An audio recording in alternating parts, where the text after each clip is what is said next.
Hello students. आज हम discuss करेंगे क्लास 10th का नया chapter which is how do organism reproduce. तो ये एक बहुत ही इंपॉर्टेंट चैप्टर है आपके फर्दर क्लासेस के लिए भी, बिकॉज आगे की क्लासेस में आपको रिप्रोडक्शन, ह्यूमन रिप्रोडक्शन जैसे चैप्टर देखने के लिए मिलेंगे 11th क्लास में। तो ये चैप्टर जो है वो आपका बेसिक क्लियर करेगा कि ऑर्गेनिज्म रिप्रोड्यूस करते कैसे हैं, ऑर्गेनिज्म रिप्रोड्यूस क्यों करते हैं, वाई डू ऑर्गेनिज्म रिप्रोड्यूस या रिप्रोडक्शन इतना जरूरी प्रोसेस क्यों है। ठीक है, तो इन सब के बारे में डिस्कस करने के लिए ये हमारा एक बेसिक इंट्रोडक्टरी चैप्टर है। तो आइए इसको स्टार्ट करते हैं। तो सबसे पहले before we discuss the mechanism by which organism reproduce, let us ask a more basic question. Why do organism reproduce? तो सबसे पहले ऑर्गेनिज्म रिप्रोड्यूस करते हैं ये तो हमें पता है, बट ऑर्गेनिज्म रिप्रोड्यूस करते क्यों है? क्योंकि हमें पता है कि रिप्रोडक्शन एक इसेंशियल लाइफ प्रोसेस नहीं है। इट इज नॉट लाइक कि हम रिप्रोड्यूस नहीं करेंगे तो हम मर जाएंगे, नहीं। इट इज नॉट लाइक कि हम ये ब्रीदिंग जैसे इंपॉर्टेंट नहीं है या न्यूट्रिशन जैसे इंपॉर्टेंट नहीं है। अगर हम ब्रीदिंग नहीं करें तो हो सकता है कि हम एक दिन भी सर्वाइव ना कर पाए, बट अगर हम रिप्रोडक्शन ना करें तो ऐसा पॉसिबल है कि हम अपनी पूरी लाइफ सर्वाइव कर सकते हैं। हमारे लाइफ प्रोसेस को या फिर हमारी लाइफ को ये प्रोसेस डिटरमाइन नहीं करता है, राइट। बट फिर भी हम रिप्रोडक्शन करते हैं, हमारी हर स्पीशीज रिप्रोड्यूस करती है।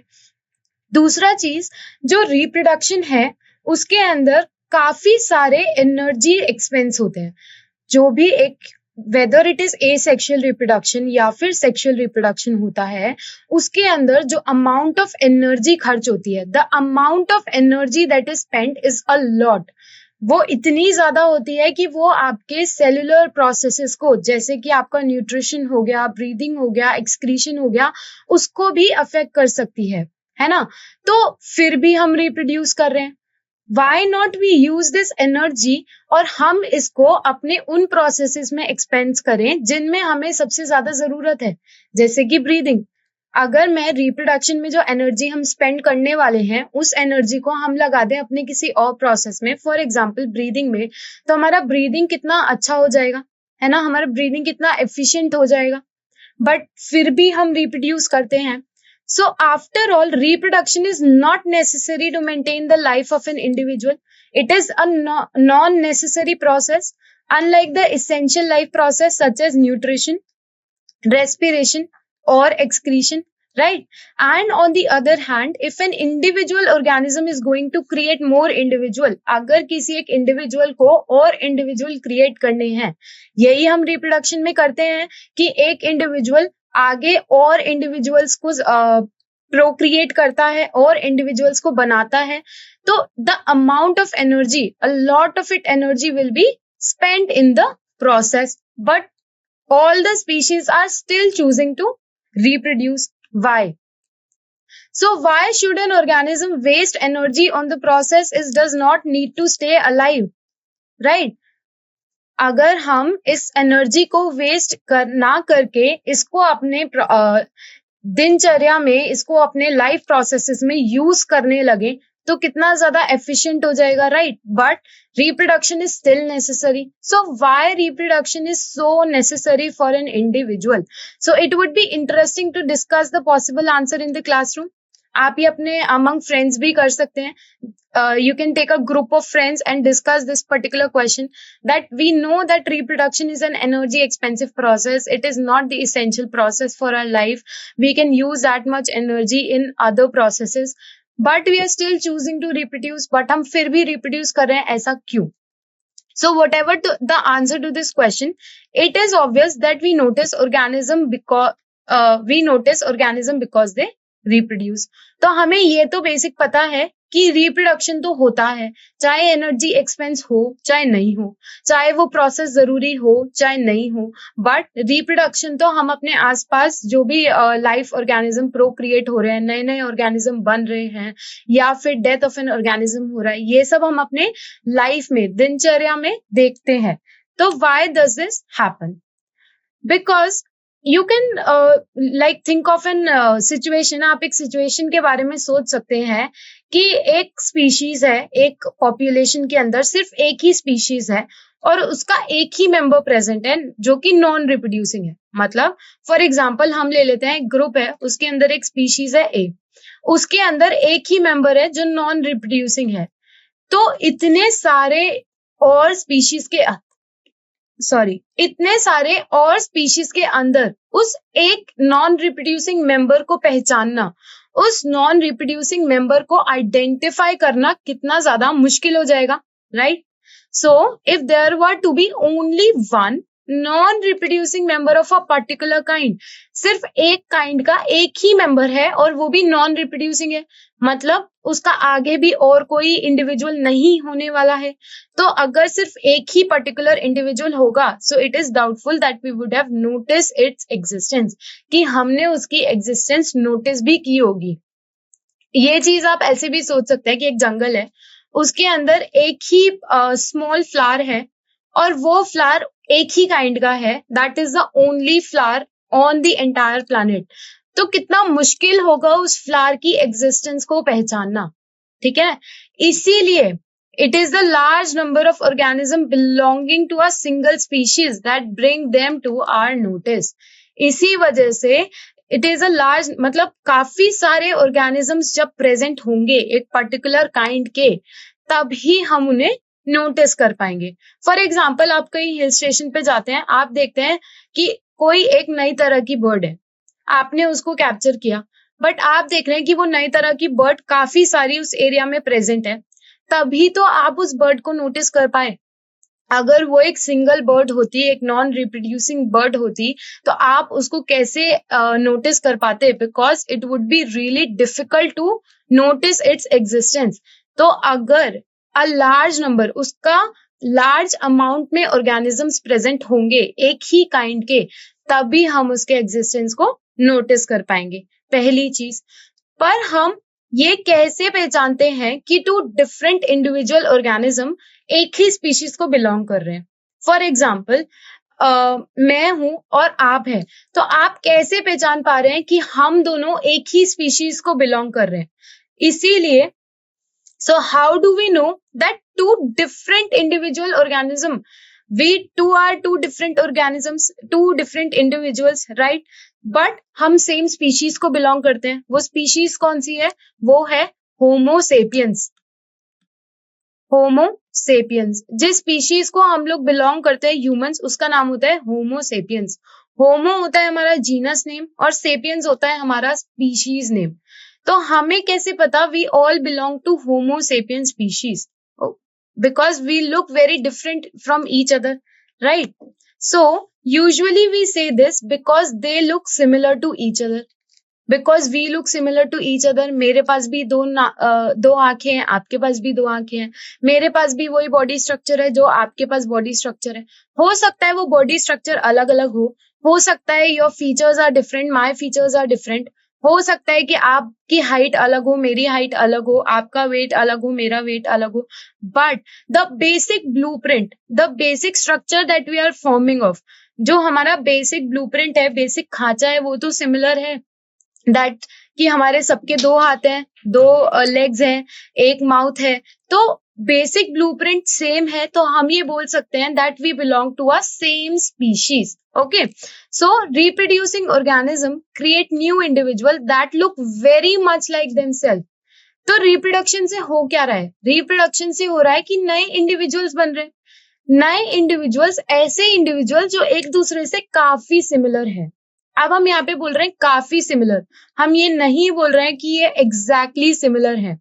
इसीलिए हम ये बोल रहे हैं thus reproducing organism create new individual that look very much like themselves, very much like themselves, not exactly like themselves, right? हम अगर एक ग्रुप ऑफ पीपल को लें और उनको ऑब्जर्व करें तो हम ये देखेंगे कि हर एक इंडिविजुअल एक दूसरे से डिफरेंट है, बट हम साथ में ये भी देखेंगे कि उनका बेसिक स्ट्रक्चर सेम है, उनका बेसिक जो ब्लूप्रिंट है वो सेम है। तो रिप्रोडक्शन से यही होता है, रिप्रोडक्शन से ऑर्गेनिजम्स जो हैं वो अपने जैसे ऑर्गेनिजम्स को प्रोक्रिएट करते हैं, अपने एग्जैक्टली सेम ऑर्गेनिज्म को प्रोक्रिएट नहीं करते हैं, अनलेस एंड अनटिल हम एसेक्सुअल रिप्रोडक्शन की बात नहीं कर रहे हैं। एसेक्सुअल रिप्रोडक्शन में हमें पता है कि सेम टाइप के ऑर्गेनिजम्स, सेम टाइप के कॉपीज जो है वो जनरेट होते हैं। जैसे कि हमने अमीबा में देखा है, अमीबा में क्या होता है, अमीबा में होता है बाइनरी फिशन। बाइनरी फिशन में क्या होता है, एक सेल दो डॉटर सेल में टूट जाती है और वो डॉटर सेल अपने पेरेंट सेल के एग्जैक्टली सिमिलर होती है, it is the exact same copy of its parent cell. But हमने ऐसा सेक्सुअल रिप्रोडक्शन में नहीं देखा। आप ये एग्जाम्पल खुद पे भी अप्लाई कर सकते हैं, that you are similar to your parent but you are not exactly similar to your parent, right. आप अपने मम्मी पापा जैसे दिखते हैं बट आप एकदम अपने मम्मी पापा जैसे नहीं दिखते, है ना। There is still a variation, there is still कुछ अलग फैक्टर, कुछ अलग म्यूटेशन, राइट। आपके कुछ फीचर्स अलग हो सकते हैं, आपके कुछ हाइट अलग हो सकती है, कुछ और फीचर अलग हो सकता है, but it will not be exactly like your parent. Okay, so यही फर्क होता है एसेक्सुअल रिप्रोडक्शन में और सेक्सुअल रिप्रोडक्शन में। एसेक्सुअल रिप्रोडक्शन में एग्जैक्ट सेम कॉपीज बनते हैं, बल्कि सेक्सुअल रिप्रोडक्शन में एग्जैक्ट कॉपीज नहीं बनते हैं, there is a lot of variation. और हम इसीलिए बोलते हैं कि सेक्सुअल रिप्रोडक्शन जो है वो एक ऑर्गेनिज्म के लिए अच्छा है, it is beneficial for organism, it is more advantageous asexual reproduction वाले ऑर्गेनिज्म में और एक सेक्सुअल रिप्रोडक्शन वाले ऑर्गेनिज्म में। अगर हमें चूज करना पड़े कि वर्स कंडीशन को कौन सर्वाइव कर पाएगा, सो it would B sexual reproducing organism. क्यों? क्योंकि उसके अंदर वेरिएशंस हैं। अगर कोई, फॉर एग्जाम्पल, हमें सबको पता है कि अगर हम किसी हॉट एनवायरनमेंट में रहते हैं और उस हॉट एनवायरनमेंट का टेम्परेचर सडनली इतना ज्यादा बढ़ जाता है, फॉर एग्जाम्पल 100 डिग्रीज हो जाता है, so all the bacteria living in that particular region would die. वहां के सारे बैक्टीरिया मर जाएंगे, बट वो वाले बैक्टीरिया सर्वाइव कर जाएंगे जिनके पास स्पेशल कैरेक्टरिस्टिक्स थे ऑफ हीट रेजिस्टेंस। तो उनके पास कुछ अलग था, कुछ 5% वेरिएशन था अपने दूसरे पॉपुलेशन से, इसीलिए वो सर्वाइव कर पाए। और इसी थ्योरी को हम बोलते हैं surviving of the fittest, adaptation की थ्योरी, जो हमें चार्ल्स डार्विन ने दी थी एवोल्यूशन के टाइम पे। ठीक है, तो ये चीज हमें बताता है एवोल्यूशन के बारे में कि विद इंक्रीजिंग जनरेशन अगर वेरिएशन आएगा तो वो स्पीशीज के सर्वाइवल के चांसेस उतने ही ज्यादा बढ़ते जाएंगे। ओके, इसीलिए सेक्सुअल रिप्रोडक्शन में कभी भी हमें एग्जैक्ट कॉपी नहीं देखने मिलती है। We always observe the individuals that look very much like themselves. Okay, अब हम आते हैं organism look similar but their body designs are similar. Okay, हमें अभी ये चीज मैंने आपको समझाई कि ऑर्गेनिज्म एक जैसे दिखते हैं बट एग्जैक्टली एक जैसे नहीं दिखते। Their body designs are similar, उनका जो बॉडी डिजाइन है, जो बेसिक स्ट्रक्चर है कि mens are suppose to look a certain way और वुमेन्स जो होंगी वो एक सर्टेन वे लगेंगी। ठीक है, तो ये क्या है, this is a body design, this is a blueprint of Homo sapien, कि हर एक होमोसेपियन के ये एक बॉडी स्ट्रक्चर होगा जिसमें 2 लेग्स होंगे, 2 हैंड्स होंगे, एक स्टमक होगा, 2 आईज होंगे, 1 नोज होगा, 2 ईयर होगा। So this is the blueprint. ऐसे ही आप डॉग्स के बारे में भी देख सकते हैं कि हर एक डॉग सिमिलर है, उनका बेसिक बॉडी डिजाइन सिमिलर है, उनका स्पीशीज का जो डिजाइन है वो सिमिलर है, but they are all different from each other. अगर आप सेम स्पीशीज का, सेम ब्रीड का एक डॉग ले और फॉर एग्जांपल आपने एक जर्मन शेफर्ड लिया और उसको एक दूसरे जर्मन शेफर्ड से कंपेयर किया, so they both look very much similar, but still उनमें एक स्लाइट वेरिएशन होगा। Their body design would be similar, their appearance would be similar, but there is still some change that you will be able to notice. So if body designs are similar, the blueprint for these designs should be similar. तो blueprint उन designs का similar होना चाहिए। अब हम blueprint किसे बोल रहे हैं? हमें पता है कि किसी भी ऑर्गेनिज्म का ब्लूप्रिंट कौन डिटरमाइन करता है, किसी भी ऑर्गेनिज्म का ब्लूप्रिंट डिटरमाइन करता है उसका डीएनए, उसका जेनेटिक मटेरियल। ओके, हमें पता है कि ऑर्गेनिजम्स के अंदर सेल्स में जो न्यूक्लियस प्रेजेंट होता है, उस न्यूक्लियस में एक जेनेटिक मटेरियल होता है, उस जेनेटिक मटेरियल का नाम होता है DNA, which is deoxyribo nucleic acid, और ये है एक ऑर्गेनिज्म का ब्लूप्रिंट। तो उस ऑर्गेनिज्म का जो डिजाइन होगा, जो बॉडी स्ट्रक्चर होगा, उसको कौन डिटरमाइन करेगा? उसको कौन बताएगा कि आपका बॉडी डिजाइन ऐसा होने वाला है? वो बताएगा डीएनए। तो हमारे हर एक होमोसेपियन में, आप ये बहुत ही इंटरेस्टिंग फैक्ट है, आपको जानने मिलेगा कि 95% ऑफ द डीएनए सिमिलर। आप में और मुझ में 95% of the DNA similar. There is only 5% variation that exist. तो हम जितने भी होमोसेपियंस देखते हैं, हम जितने भी ह्यूमन इंडिविजुअल्स देखते हैं, उन सब का 95% of the blueprint, 95% of the DNA is similar. Only 5% is the one that is determining कि आपके फीचर्स कितने ज्यादा अलग होंगे। इसीलिए हम सबके बॉडी डिजाइन इतने सिमिलर हैं, क्योंकि हमारा ब्लूप्रिंट काफी हद तक सिमिलर है। सो reproduction at its most basic level will involve making copies of the blueprint of body design। इसीलिए हमें ये पता है कि अगर किसी ऑर्गेनिज्म को रिप्रोड्यूस करना है, किसी ऑर्गेनिज्म को अपनी कॉपीज बनानी है, तो उसे अपने ब्लूप्रिंट की कॉपी बनानी होगी। फॉर एग्जाम्पल, हम अगर एग्जाम्पल लेते हैं अमीबा का, तो अमीबा के पास जो न्यूक्लियस प्रेजेंट होता है, जो डीएनए प्रेजेंट होता है, तो अमीबा जब अपने बाइनरी फिजन के थ्रू 2 डॉटर सेल्स बनाता है, तो उस 2 डॉटर सेल्स को बनाने के लिए उससे पहले वो अपने डीएनए के कॉपीज बनाएगा। डीएनए के कॉपीज बनाने से क्या होगा? डीएनए के कॉपीज बनाने से एक डीएनए जाएगा एक डॉटर सेल में और एक डीएनए जाएगा दूसरे डॉटर सेल में। Okay, so reproduction at it most basic level will involve making copies of the blueprint of body design. ऐसा ही हमारे इंटरनल सेल्स भी करते हैं। आपके खुद के बॉडी के सेल्स अपने कॉपीज बनाते रहते हैं। There are new cells that are forming each, मतलब हर दिन हमारे काफी सारे सेल्स बनते हैं और काफी सारे सेल्स मरते हैं। तो ये जो नए सेल्स बनते हैं, ये कैसे बनते हैं? जब एक सेल अपनी 2 कॉपीज बनाता है, तो उससे पहले वो माइटोसिस करके वो एस फेज के थ्रू होके गुजरता है। ओके, तो माइटोसिस के दौरान क्या होगा? वो अपने डीएनए के कॉपीज बनाएगा। डीएनए के कॉपीज से उसका एक डीएनए जाएगा एक डॉटर सेल में और एक डीएनए जाएगा दूसरे डॉटर सेल में। Okay, so what do you think, it would be sufficient अगर हम खाली डीएनए के कॉपी बना के डॉटर सेल में दे दें?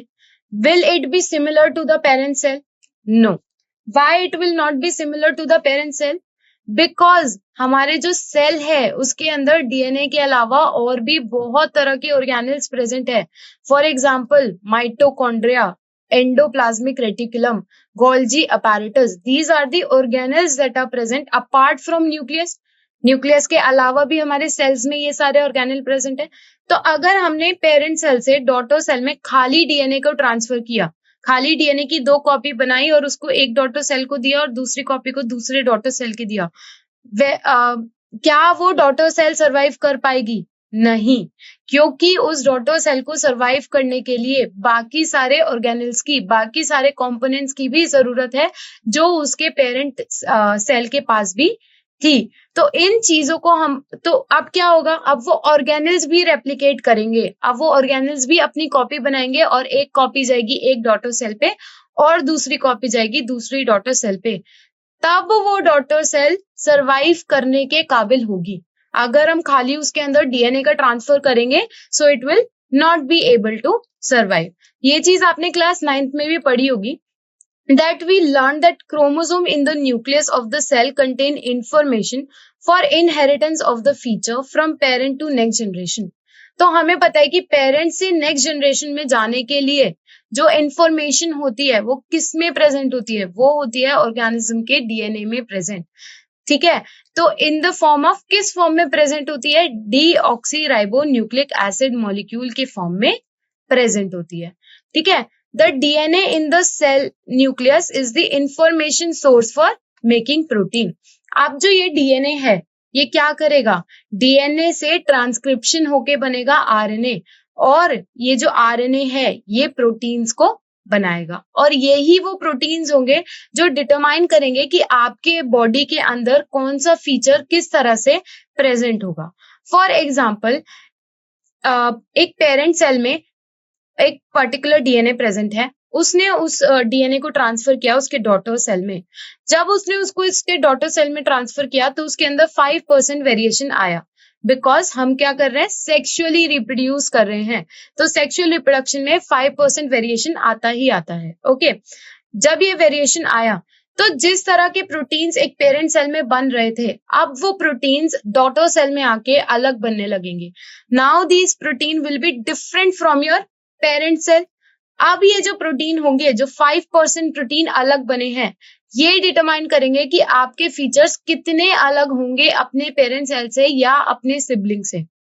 ओके, तो यही इंफॉर्मेशन होती है, यही ब्लूप्रिंट होता है, यही डीएनए होता है जो डिटरमाइन करता है एक ऑर्गेनिज्म कैसा दिखेगा, कैसा परसीव होगा, उसका बॉडी डिजाइन क्या होगा, उसमें कितना वेरिएशन होगा, वो कितना ज्यादा अलग होगा अपने पेरेंट सेल से। इन सब को डिटरमाइन करने वाला फैक्टर होता है डीऑक्सीराइबोन्यूक्लिक एसिड। और इसके बाद बनता है हमारा RNA which is ribose nucleic acid, और ये आरएनए ही आगे जाके प्रोटीन्स बनाएगा।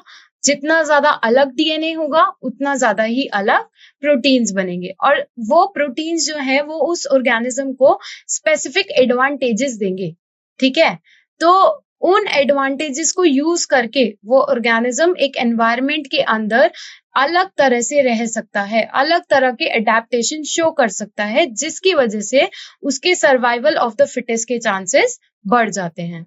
Okay, so if the information is changed, different protein will be made. अगर ये information change होगी तो different तरह के प्रोटीन बनेंगे। Okay, different protein will eventually lead to altered body design. So जितने ज्यादा प्रोटीन अलग बनेंगे, जितना ज्यादा प्रोटीन में वेरिएशन होगा, उतना ही बॉडी डिजाइन अलग होगा। Okay, so therefore a basic event in the reproduction is the creation of a DNA copy. तो DNA कॉपी बनाना सबसे ज्यादा इंपॉर्टेंट प्रोसेस है। अगर आप अपनी बॉडी में कोई एक प्रोसेस देखें जो आपको सरवाइव करने में मदद कर रहा है, जो आपके एग्जिस्टेंस को बनाए रख रहा है, जो आपकी स्पीशीज की एग्जिस्टेंस को बनाए रखना है, वो क्या है? वो है creation of the copies of DNA. तो डीएनए के कॉपी बनने से ही एक सेल से दूसरे सेल के अंदर वो डीएनए ट्रांसफर होगा। वो डीएनए जब ट्रांसफर होगा तो म्यूटेशन होगा, तो वेरिएशन होगा, डिफरेंट टाइप के प्रोटीन्स बनेंगे, और उतना ही ज्यादा वो ऑर्गेनिज्म सर्वाइवल के लिए फिट बनेगा। Okay, cells use chemical reaction to build copies of their DNA. तो सेल क्या करते हैं? केमिकल रिएक्शंस का यूज करते हैं इस डीएनए की कॉपी को बनाने के लिए। अब ये जो डीएनए की कॉपी को बनाने का प्रोसेस होता है, इसे हम साइंटिफिक टर्म में बोलते हैं रेप्लिकेशन।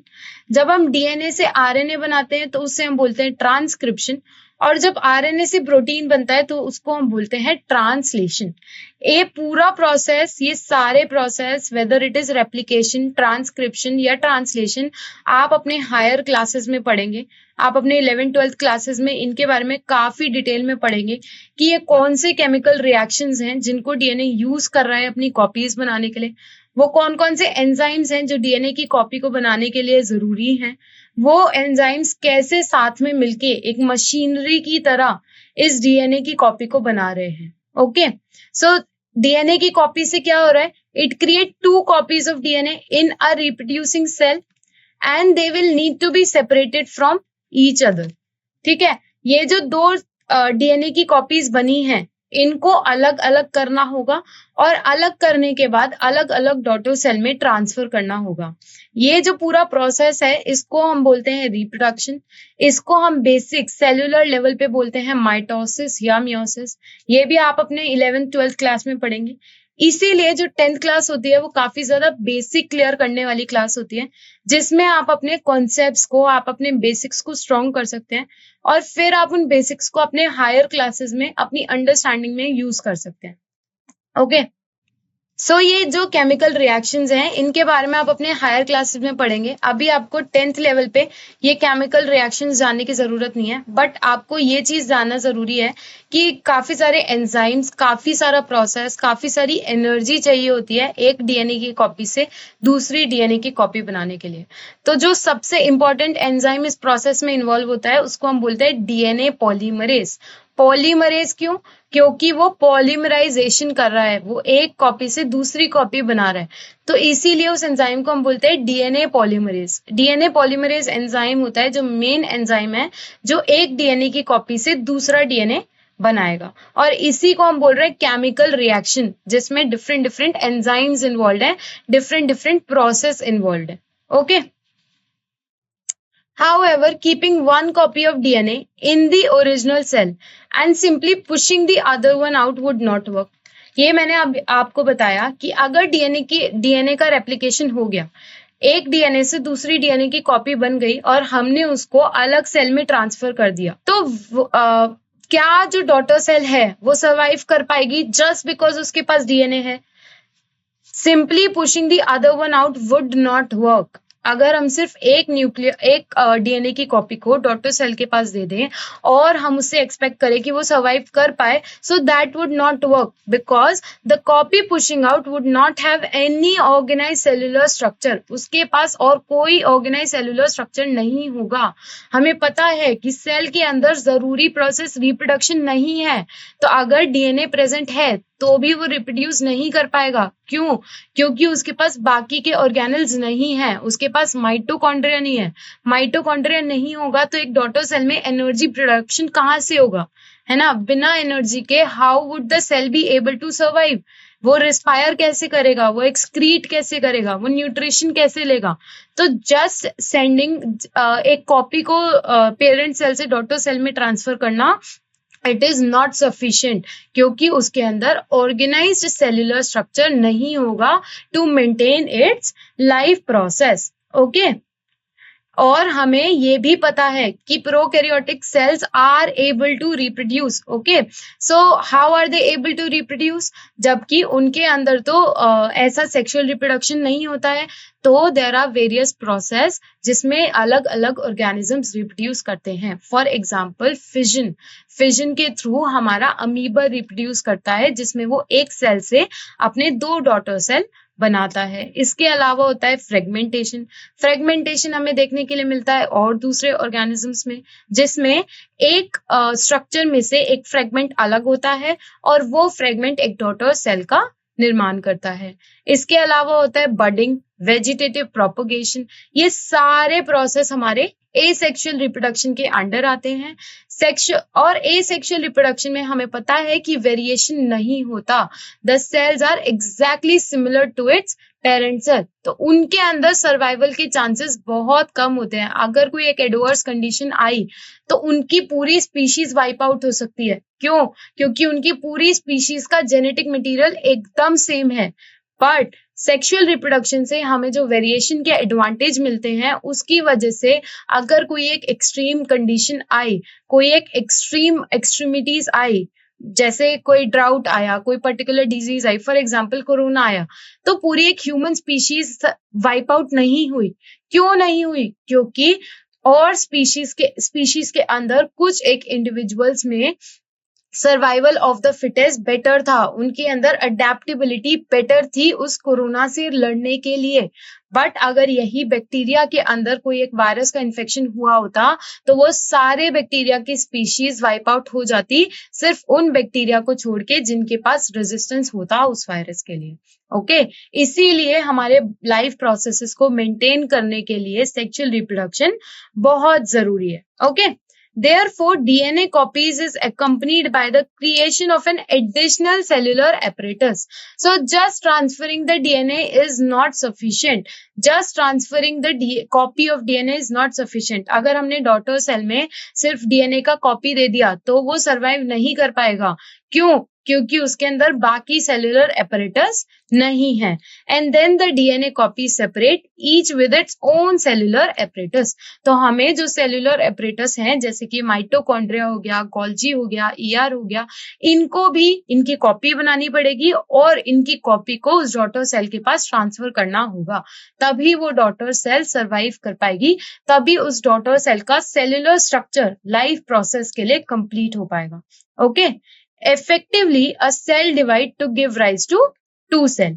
इसीलिए हम बोलते हैं कि सेल दो सेल को बनाता है। अगर हम खाली डीएनए को ट्रांसफर करेंगे तो वो दो सेल को बनाना नहीं हुआ, क्योंकि उसने कंप्लीट सेल का निर्माण नहीं किया, उसने सिर्फ एक डीएनए कॉपी बनाया। बट हम बोल रहे हैं कि एक सेल अपनी कॉपी बनाती है। कॉपी बनाती है मतलब वो अपने सब सेल्यूलर कंपोनेंट्स को अपने डॉटर सेल के अंदर ट्रांसफर करती है ताकि वो डॉटर सेल अच्छे से सर्वाइव कर पाए, वो डॉटर सेल सारे लाइफ प्रोसेसेस को कंप्लीटली कर पाए, उसका जो सेल्यूलर स्ट्रक्चर हो वो ऑर्गेनाइज्ड हो, वो कंप्लीट हो। Okay, now these two cells are of course similar, but are they likely to be absolutely identical? हमें पता है कि सेल्स सिमिलर है, बट क्या वो आइडेंटिकली एकदम सिमिलर है? क्या वो आइडेंटिकल है? आइडेंटिकल इज अ वर्ड जो आप यूज करते हैं कि वो एग्जैक्ट कॉपी है एक दूसरे की। सिमिलर आप तब यूज करते हैं जब आप बोलते हैं कि वो एक जैसे हैं बट उनमें वेरिएशन है। तो हमें ये पता है कि दो सेल सिमिलर हैं, बट क्या वो आइडेंटिकल है? तो वो डिपेंड करेगा कि उसके डीएनए ने कितना वेरिएशन किया, उसके डीएनए में कितना वेरिएशन आया, उसके डीएनए में कितने अलग तरह के प्रोटीन बने। अगर उसमें कम तरह के प्रोटीन बने तो वो कम सिमिलर होगा, और तो वो ज्यादा सिमिलर होगा। अगर उसमें ज्यादा तरह के प्रोटीन बने तो वो ज्यादा अलग होगा। So the answer to this question will depend on how accurately the copying reaction involved occur.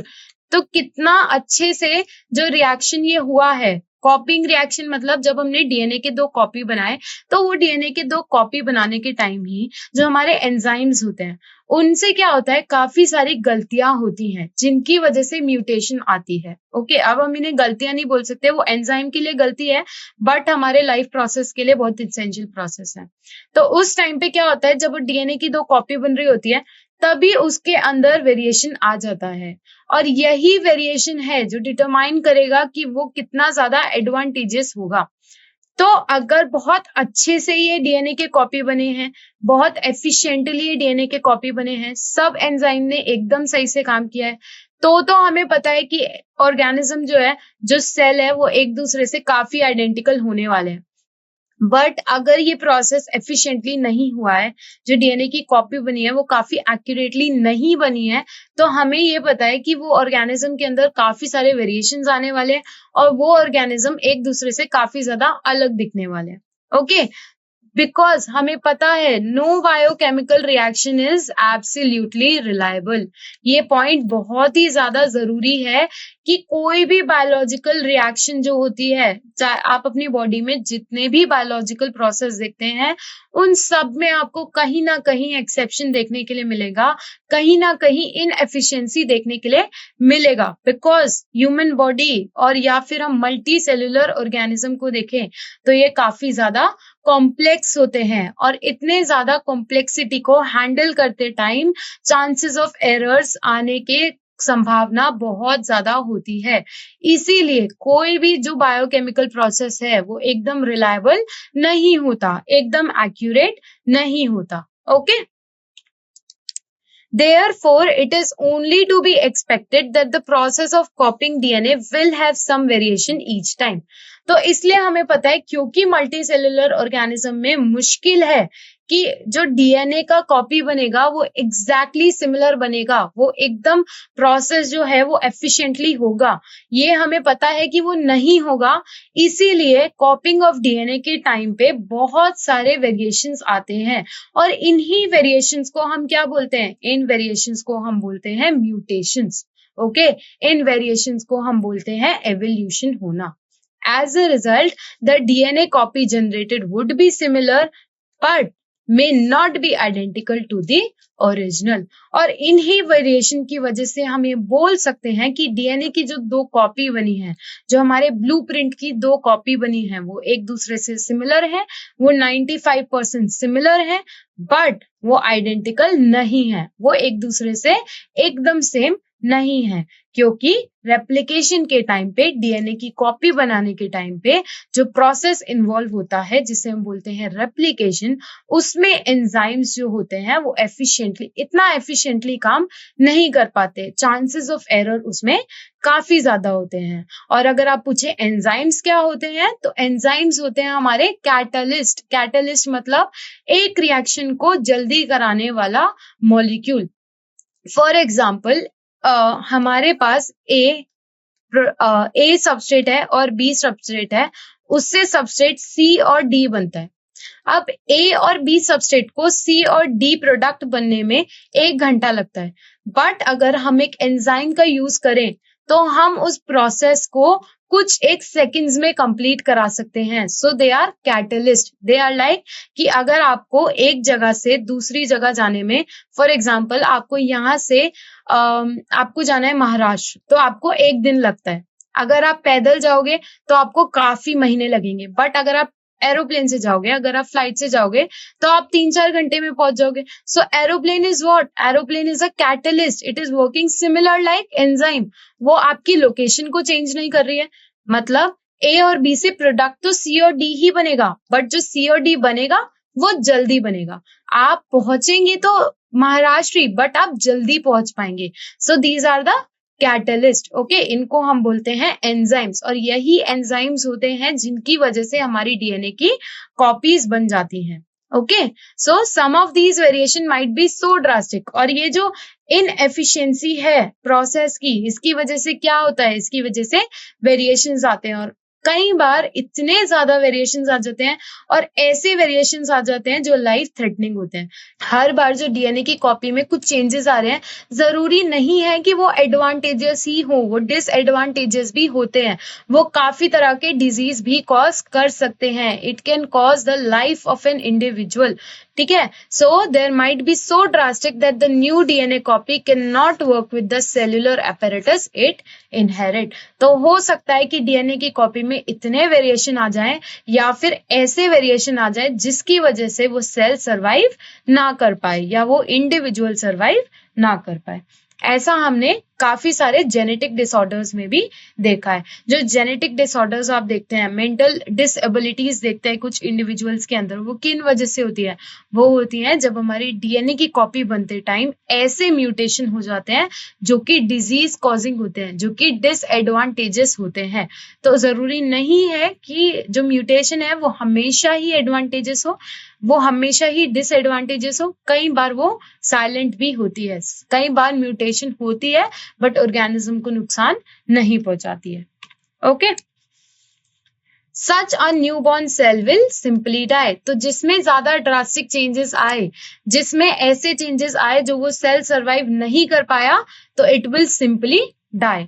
On the other hand, जो सेल कॉपी सरवाइव कर पा रही है, उसके अंदर जो वेरिएशंस है वो इतने ज्यादा या तो ड्रास्टिक नहीं है, या फिर वेरिएशंस जो है वो एडवांटेजेस है। Okay, so there could still be many other variation in DNA copy that would not lead to such a drastic outcome. तो कई बार वेरिएशंस होते हैं, काफी ज्यादा होते हैं, या तो वो साइलेंट वेरिएशंस होते हैं जिनका ऑर्गेनिज्म पे फर्क नहीं पड़ता, या तो वो एडवांटेजेस होते हैं जो सेल को मदद करते हैं उसके सेलुलर प्रोसेस में, या तो वो डिसएडवांटेजेस होते हैं जो सिंपली सेल के लाइफ को थ्रेटन भी कर सकते हैं, उसके लाइफ को हार्म भी कर सकते हैं। इसीलिए जो सर्वाइविंग सेल्स हैं, जो सेल्स सर्वाइव कर पा रहे हैं, वो सिमिलर है, आइडेंटिकल नहीं है, but subtly different from each other. वो एक दूसरे से थोड़ा ही अलग है, they are very much similar to each other. This inbuilt tendency for variation during reproduction is the basis for evolution, as we will discuss in the next chapter. So variation क्या है? Variation एक बहुत ही important process है जो कि reproduction का है, and it is the basis for evolution. इसीलिए एक organism के लिए, जो हमने पहले question पूछा था वो क्या था कि एक organism के लिए reproduction क्यों जरूरी है? वो organism की life process में essential नहीं है, वो एनर्जी कंज्यूमिंग है, बट स्टिल वो जरूरी है। क्यों? क्योंकि वो उस ऑर्गेनिज्म के जेनेटिक मेकअप को बनाए रखती है, वो उस स्पीशीज को उस पर्टिकुलर नीश में, उस पर्टिकुलर जगह पे बनाए रखने का काम करती है। अगर ऑर्गेनिज्म रिप्रोड्यूस नहीं करेंगे तो वो एक्सटिंक्ट हो जाएंगे, उनका जेनेटिक मेकअप खत्म हो जाएगा। और हमारे जीन्स को बनाए रखने के लिए, हमारे जेनेटिक मेकअप को बनाए रखने के लिए हमें रिप्रोडक्शन बहुत ज्यादा जरूरी है। और हम एसेक्सुअली भी रिप्रोड्यूस कर सकते थे, but why we choose to do sexual reproduction? क्यों एवोल्यूशन ने होमोसेपियंस के लिए सेक्सुअल रिप्रोडक्शन चूज किया? इसीलिए चूज किया क्योंकि उसके अंदर वेरिएशन इन्वॉल्व होती है। वो वेरिएशन उस इंडिविजुअल को एक एडवांटेजियस कैरेक्टरिस्टिक देती है, उसको एक एडवर्स कंडीशन में सरवाइव करने में मदद करती है, उसको अडेप्टेबल बनाती है। ओके, इसीलिए reproduction is very important. Now, अब वेरिएशन क्यों इंपॉर्टेंट है? तो जैसा कि अभी मैंने डिस्कस किया कि हम जहां हम रहते हैं, जो जिस भी जगह पे हम रहते हैं, अब मैं आपके घर की बात नहीं कर रही, आपके शहर की बात नहीं कर रही, एक प्लैनेट में हमारा एक नीश है। नीश मतलब हमारी एक जगह डिसाइडेड है, एक इकोसिस्टम के अंदर हमारी जगह डिसाइडेड है, दैट इज आवर नीश, जहां पे हम रहते हैं। फॉर एग्जाम्पल, एक प्लांट पॉपुलेशन है, वो एक पर्टिकुलर जगह में रहती है, उसको बोलेंगे उस प्लांट पॉपुलेशन का, उस प्लांट स्पीशीज का नीश। ओके, नीश होता है, एक होता है हैबिटेट, एक होता है नीश। हैबिटेट होता है जहां पे वो रहती है, बट नीश होता है जहां पे वो रह के बाकी और ऑर्गेनिज्म से, बाकी और स्पीशीज से इंटरैक्ट करती है। So niche is a better word जब हम इकोसिस्टम के बारे में बात करते हैं। अगर हम इन जनरल सेंस में बोले तो हम बोलेंगे कि वो उसका हैबिटेट है। कोई एक बर्ड एक अपने हैबिटेट में रहती है, बट जब वो उस हैबिटेट में रहते हुए अपने आसपास वाले बर्ड से, अपने आसपास वाले स्पीशीज से इंटरैक्ट करती है, तो उसे हम बोलते हैं उस बर्ड का नीश। वो इकोसिस्टम में कहाँ रह रही है? उस नीश में रह रही है। ठीक है। So population of organism fill well defined places और niche in ecosystem using their ability to reproduce. तो हम उस नीश में कॉन्टिन्यूसली रिप्रोड्यूस कर रहे हैं, कॉन्टिन्यूसली हमारे पॉपुलेशन में से ऑर्गेनिज्म मर रहे हैं और नए ऑर्गेनिज्म बन रहे हैं। तो उस नीश के अंदर उस पॉपुलेशन को बनाए रखने का काम कौन कर रहा है? उस पॉपुलेशन को बनाए रखने का काम कर रहा है reproduction. Okay, so the consistency of DNA copying during reproduction is important for maintenance of body design feature that allow the organism to use that particular niche. So जो ये consistency है DNA कॉपी को बनाने की और reproduce करने की, ये उस बॉडी डिजाइन को बनाए रखने में मदद करती है और उस ऑर्गेनिज्म को उस पर्टिकुलर नीश में सरवाइव करने के लिए, उस पर्टिकुलर नीश में अपनी स्पीशीज को बनाए रखने के लिए, अपनी स्पीशीज की पॉपुलेशन को बनाए रखने के लिए मदद करती है। क्या चीज? Consistency of DNA copy. Consistency means लगातार डीएनए कॉपी बनना। अगर एक भी बार डीएनए कॉपी नहीं बनी एक भी सेल में, तो वो सेल डाई कर जाएगा, वो सेल मर जाएगा। इसीलिए जो कंसिस्टेंसी है डीएनए कॉपी की, वो बहुत ज्यादा जरूरी है। ठीक है। So reproduction is therefore linked to the stability of population of species. इसीलिए रिप्रोडक्शन पॉपुलेशन की स्पीशीज की पॉपुलेशन को बनाए रखने के लिए, स्पीशीज के नंबर को बनाए रखने के लिए, उस स्पीशीज के एग्जिस्टेंस को बनाए रखने के लिए बहुत ज्यादा जरूरी है। और ये उस स्पीशीज को क्या प्रोवाइड करती है? ये उस स्पीशीज को स्टेबिलिटी प्रोवाइड करती है। So reproduction is therefore linked to the stability of a population of species. इसीलिए हमें पता है कि पॉपुलेशन ऑफ द स्पीशीज को बनाए रखने का काम कौन करती है? पॉपुलेशन ऑफ द स्पीशीज को बनाए रखने का काम करती है हमारा रिप्रोडक्शन। अगर रिप्रोडक्शन नहीं होगा तो वो पॉपुलेशन जो है एक स्पीशीज की, वो एक्सटिंक्ट हो जाएगी, वो खत्म हो जाएगी। Okay. However, niche can change because of the reason beyond the control of organism. Niche जो है, it is a dynamic term. Dynamic मतलब होता है कीप ऑन चेंजिंग। तो नीश जो है वो किसी भी ऑर्गेनिज्म का बदलता रहता है। ठीक है। बदलता रहता है कैसे? हमें बताए कि हम एक अर्थ, हमारा एक प्लैनेट है अर्थ, उस पे हम होमोसेपियंस रहते हैं, बट जरूरी नहीं है कि अर्थ का जो एनवायरमेंट है वो जब तक होमोसेपियंस उस अर्थ पे रहे तब तक कांस्टेंट रहे। वो हो सकता है चेंज होता रहे। जैसे आप देख रहे हैं अभी भी कि पहले के टाइम में हम बोलते थे कि एनवायरनमेंट ऐसा हुआ करता था, बहुत ताजी हवा हुआ करती थी, बहुत अच्छा पानी हुआ करता था। तो वो क्या था? एक अलग तरह का नीश था।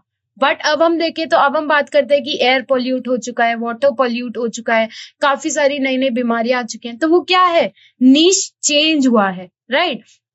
तो ये जो नीश है it is keep on changing, habitat तो वही रहेगा, हैबिटेट हमारा अर्थ ही रहेगा, बट जो नीश है, नीश मतलब हम जो इंटरैक्ट करते हैं एनवायरनमेंट के साथ, तो अगर हम एनवायरनमेंट के साथ इंटरैक्ट कर रहे हैं और एनवायरनमेंट चेंज हो रहा है तो हमारा नीश भी चेंज हो रहा है, और उस बदलते नीश के साथ, उस बदलते चेंज के साथ हमारा जो वेरिएशन है हमको उस नीश में सरवाइव करने में हेल्प करता है। जैसे जैसे टेम्परेचर बदल रहा है, अब हम देख रहे हैं कि काफी ज्यादा हॉटर एनवायरनमेंट रहने लगा है, अब गर्मी जो है वो काफी ज्यादा होने लगी है। पहले इतना टेम्परेचर नहीं होता था, it is used to be 40 degree celsius, but अभी हम देखते हैं कि 50 डिग्री सेल्सियस भी है, कहीं कहीं, कहीं कहीं उससे भी ज्यादा है। तो वहां हमें सरवाइव करने में क्या मदद कर रहा है, वहां हमें सरवाइव करने में हमारा वेरिएशन, हमारा अडेप्टेबिलिटी मदद कर रहा है। So with changing niche, niche can change because of the reason beyond the control of organism। ये हमारे कंट्रोल में नहीं है कि niche कैसे चेंज होगा, क्योंकि वो environmentally फैक्टर कंट्रोल होता है। सो अगर हम देखें कि temperature on earth can go up and down, water level can vary, और there could be a meteor hit, to think of example. Okay, तो ये क्या एग्जाम्पल है, ये एग्जाम्पल है चेंजिंग नीश का, कि अर्थ का टेम्परेचर चेंज हो सकता है, अर्थ का टेम्परेचर ऊपर या नीचे जा सकता है, वाटर लेवल बढ़ सकता है, एयर पोल्यूशन बढ़ सकता है, या कोई एक मीटियोर हमारी अर्थ को आके हिट कर सकता है। तो इस सब से क्या हो रहा है, इस सब से उस जगह का नीश चेंज हो रहा है, और नीश चेंज होने से वो ऑर्गेनिज्म की जो सर्वाइवबिलिटी है वो भी चेंज होती है। काफी ज्यादा ऑर्गेनिज्म जो उस पर्टिकुलर चेंज को अडेप्ट नहीं कर पाते हैं, जिनका जेनेटिक वेरिएशन इतना ज्यादा स्ट्रॉन्ग नहीं होता है उनके फेवर में, मतलब वेरिएशन या म्यूटेशन एडवांटेजेस उनके लिए नहीं होता है, वो अडेप्ट नहीं कर पाते हैं, दे विल डाई। और जो ऑर्गेनिज्म अडेप्ट कर लेते हैं they will be able to survive. और यही है theory of the fittest. Okay, fittest मतलब जो फिट होगा वो ही सर्वाइव करेगा, जो बेटर अपने आप को अडेप्ट कर पाएगा विद द चेंजिंग नीश वो सर्वाइव करेगा। Okay, so if a population of reproducing organism were suited to a particular niche, and if the niche were drastically altered, the population could wipe out। So, अगर हम एक example ले कि Homo sapiens का, अगर हम अपना एग्जाम्पल ले कि हम ऐसे बने होते कि हम खाली 40 डिग्री तक सरवाइव कर पाते और उसके बाद सरवाइव नहीं कर पाते, और अर्थ का टेम्परेचर 40 डिग्री से ज्यादा हो जाता, मतलब जो हमारा नीश है वो चेंज हो जाता, अब टेम्परेचर बढ़ गया तो हमारा नीश चेंज हो गया, तो अब ऑर्गेनिजम्स जो 40 डिग्री से ऊपर सरवाइव नहीं कर सकते थे दे विल बी वाइप्ड आउट, वो मर जाते। ओके, एंड ओनली फ्यू, मतलब पॉपुलेशन में 100-200 ऑर्गेनिज्म जिनके पास ये एबिलिटी होती 40 डिग्री से ज्यादा सरवाइव करने की, वो ही सरवाइव कर पाते। Okay, so some variation were to be present in an individual in these population that would be some chances for them to survive। तो कुछ एक इंडिविजुअल होंगे जिनके पास स्टिल चांसेस होगा सरवाइव करने का। क्यों? क्योंकि उनके अंदर जो वेरिएशन थे, जो उनके दूसरे प्रोटीन्स बने थे, जो 5% वेरिएशन था वो इतना ज्यादा स्ट्रॉन्ग था, इतना ज्यादा एडवांटेजेस था कि उन्होंने उनको सरवाइव करने में मदद किया। फॉर एग्जाम्पल, एक पॉपुलेशन है जिसमें 4 इंडिविजुअल हैं, उन 4 इंडिविजुअल में से 3 इंडिविजुअल के पास 40 डिग्री पे सरवाइव करने के लिए प्रोटीन्स है, बट एक इंडिविजुअल है जिसमें ऐसा वेरिएशन हुआ कि उसके अंदर वेरिएशन से एक ऐसा प्रोटीन बना जो उसको मदद कर रहा है 50 डिग्री पे भी सरवाइव करने के लिए। अब अगर टेम्परेचर बढ़ता है तो 40 डिग्री वाले तीनों ऑर्गेनिज्म मर जाएंगे, बट सिर्फ वही जिंदा रहेगा जिसके पास ऐसा प्रोटीन था जिसने उसे 50 डिग्री पे सरवाइव करने के लिए मदद किया। तो इससे क्या हुआ, वेरिएशन यूज हुआ। तो इंपॉर्टेंस ऑफ द वेरिएशन, क्यों? क्योंकि वो उस ऑर्गेनिज्म को सरवाइव करने के लिए, अडेप्ट करने के लिए नेचुरली फिट बना रही है। विद द चेंजिंग नीश वो अपने आप को चेंज कर पा रहे हैं। Okay, Thus, if there were a population of bacteria, तो यहाँ पे एग्जाम्पल किसका लिया है, बैक्टीरिया का लिया है। अगर बैक्टीरिया एक टेम्परेट वाटर में रह रही है, ठीक है, जिसका टेम्परेचर एक सर्टेन है, बट अगर टेम्परेचर इंक्रीज हो जाता है, फॉर एग्जाम्पल पानी के अंदर 4 तरह के बैक्टीरिया रहते हैं और उन 4 में से 3 जो है वो कम टेम्परेचर पे सरवाइव करते हैं, बट ग्लोबल वार्मिंग की वजह से पानी का टेम्परेचर बढ़ गया। अब पानी का टेम्परेचर बढ़ गया तो वो 3 तो सरवाइव नहीं कर पाएंगे, बट वो एक सरवाइव करेगा जिसके अंदर ऐसा वेरिएशन था जिसने उसे उस पर्टिकुलर टेम्परेचर पे सरवाइव करने में मदद किया। So most of these bacteria would die, but the few resistant variants to heat would survive and grow further. तो जिनके पास हीट रेजिस्टेंट थी, हीट रेजिस्टेंट की कैपेबिलिटी थी, वो ही सरवाइव कर पाएंगे और फर्दर ग्रो कर पाएंगे। अब जब वो फर्दर ग्रो करेंगे तो उनकी आगे आने वाली स्पीशीज के अंदर भी वो हीट रेजिस्टेंट वाली प्रॉपर्टी देखने मिलेगी। तो इसीलिए रिप्रोडक्शन जरूरी है, क्योंकि वो एनवायरनमेंट की चेंज के साथ अपने जेनेटिक मेकअप को चेंज कर रहा है और अपने आने वाली जनरेशन में उस चेंज को ट्रांसफर कर रहा है। ओके, सो वेरिएशन इज दस useful for survival of the species over time. Okay,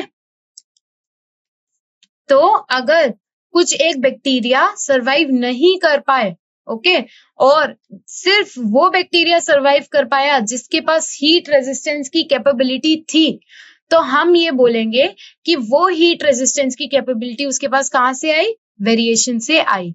और वो वेरिएशन उसको उस बदलते टेम्परेचर पे, उस बदलते एनवायरनमेंट में जीने के लिए मदद किया और उसने उस चेंज को अपने आगे आने वाली जनरेशन में ट्रांसफर किया। अब आगे आने वाली जनरेशन में जो चेंज आएंगे वो उनको आगे ट्रांसफर करेंगे। तो रिप्रोडक्शन से क्या हो रहा है? रिप्रोडक्शन से हम अपने फ्यूचर जनरेशन को सर्वाइवल ऑफ द फिटेस्ट की थ्योरी के लिए बना रहे हैं, उनको नेचुरली अडेप्टेबल बना रहे हैं। Okay, so this was all for today's class. ये टॉपिक यहीं खत्म होता है। अब इसके आगे के टॉपिक्स हम अगली क्लास में डिस्कस करेंगे। आई होप आपको रिप्रोडक्शन क्यों जरूरी है, रिप्रोडक्शन से क्या हो रहा है, कौन सी वेरिएशन आ रही है, वेरिएशन कितनी जरूरी है, इन सब के बारे में पता चला होगा। Okay, so thank you everyone, bye bye, have a good day.